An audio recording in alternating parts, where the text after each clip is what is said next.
Yo, what it do, Touge gang? How are y'all doing today? I hope everybody's having a wonderful day, man. Go ahead and slap that like button and go ahead and subscribe, man, because y'all know how we do it over here. All vibes only.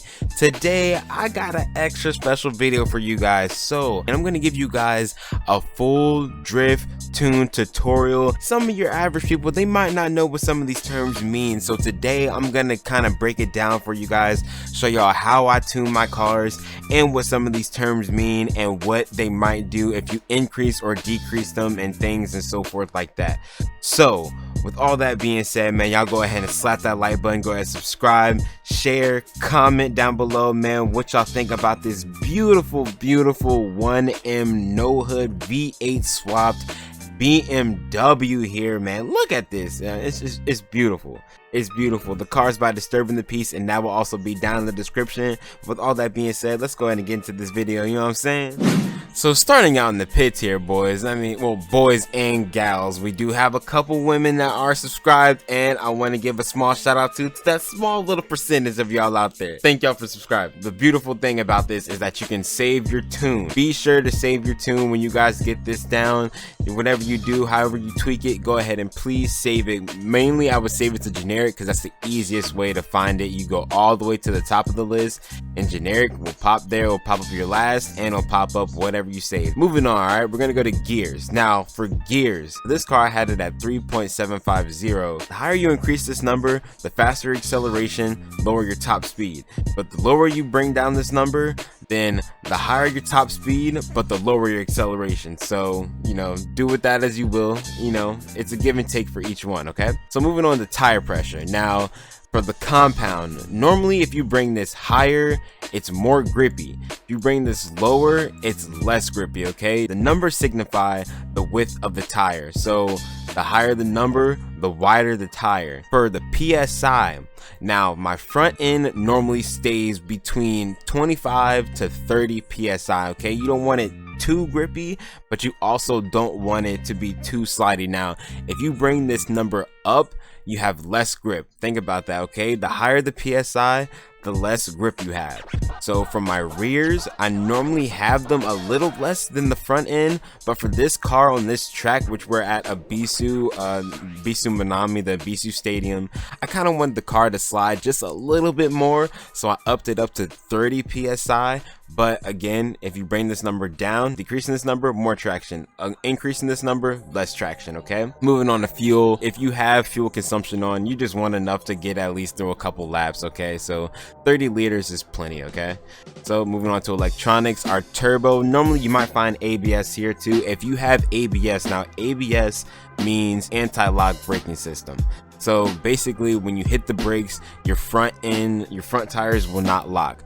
But for drifting, I always have my ABS off, okay? And turbo, normally it sits between 80% and 100%. Normally I have it at 100% because I want the max power that I can get out of these cars. Moving on to alignment, the key thing here is you want more camber in the front than you do in the back. Now, camber in the front, normally for me, I keep it below 5, okay? Anything above -5 camber is kind of a little too much for me, and the car kind of loses its grip. So yeah, think about it too. The more camber that you have, the less tire that is touching the ground, okay? So think about it. If your tires are sitting like this, there's less tire touching the ground as opposed to they're sitting like this at 0 camber. So in the back, you want it to be closer to 0, and in the front you want it to be a little bit more camber, okay? Now this kind of helps you direct the car with turn in. So in the front end, you definitely want a little bit more camber.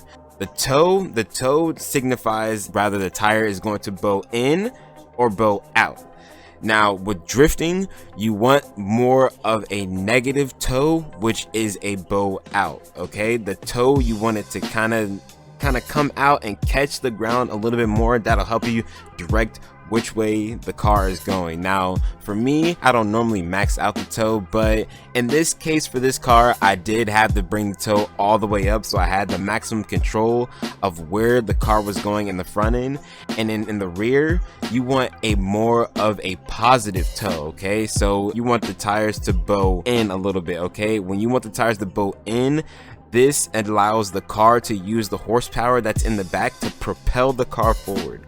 So you want more of a positive toe in the back, you want of a more negative toe in the front, you want of a more negative camber in the front, and you want of a more positive camber in the back. Okay, moving on to dampers. Now normally here I don't change the car's damper. Normally with these drift cars, how they come stock on the dampers is pretty much you can adjust how you drive according to, you know, how the car feels. But I will give you guys this key. For bump, you want more bump in the front than in the back. And then for rebound, normally ideally you want more rebound in the rear than in the front. But you do adjust how you please with that. Okay, now I would be experimental with adjusting this, but again, it's not too hard to manage, it's not too hard to understand. Okay, moving on to drivetrain. Our drivetrain, you want it to be locked. Now normally Diff Power for a drift car, I'm always gonna have it at 100%.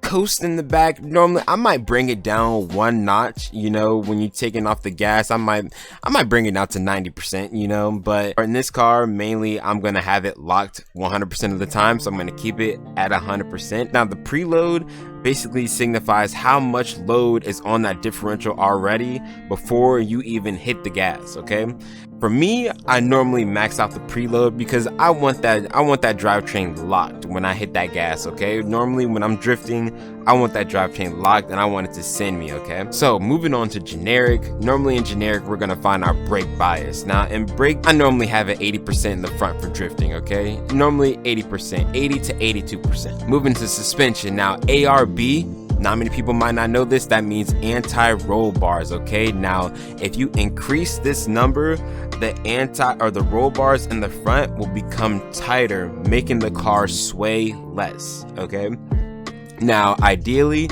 you want more anti-roll in the front than you do in the back and the rear, because you want that rear to slide, you want that rear to kind of sway, and you want that front end to kind of direct where it's going. If the front end is, you know, wobbling front and backwards, you're gonna have a horrible time controlling that car with the front end just wobbling front and back. Okay, so you want more of an anti-roll in the front than you do in the rear. Now the wheel rate is basically, if you increase the wheel rate, the suspension is tighter, has a tighter load on it, making the tire more pressed towards the ground. Okay, the looser the wheel rate, you're making that spring looser, making the tire have more travel. Now the height in the front, you might want the height in the front to be a little bit above the height in the rear, depending on how the car is. You kind of need to experiment with that a little bit to basically get a feel for it. But the higher the car is, the more play you're gonna have. Okay, the more wheel travel you'll have. The lower the car is, the tighter that spring is, and the lower the wheel travel you'll have. All right, and that also does affect bump and rebound too. The suspension advance is your travel range basically, and that's how much of the front suspension you want to be able to travel. Now in the rear, you want it to be able to travel a lot more than the front end. Okay, that's basically it in a nutshell. Now there are some times where you have in the gear ratio, each gear is able to be individually tweaked. Now that is the best. If you can find a set of gears where each one is adjustable, that is always the best. Now in that situation, everything still applies. The higher this number, that's the lower the top speed, but the higher the acceleration. Okay, so with each individual gear being adjustable, you can easily, you know, change. Okay, maybe you want the third gear to be a little bit shorter, but you want the second gear to be a little bit longer. Now in that case, you would take the second gear number, you would make it a little bit smaller. You would take the third gear number and you would make it a little bit bigger, making the third gear a little bit shorter and the second gear a little bit longer in that case. Okay, but hold on, before we get done though, I gotta take this car on a B-suit jump. All right, so let's go ahead and dive right into that real quick.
Oh man, yes, thank y'all so much for joining. Thank y'all so much for viewing. Thank y'all so much for the support, man. I love each and every one of y'all, man. Touge gang, we're so lit right now. Our gang is growing so much, man, and I love every single one of y'all, man. Please don't forget to go ahead and slap that like button. Go ahead and subscribe, share, comment down below, man, what y'all think about this beautiful BMW, man, and I will see y'all in the next one. All right, peace.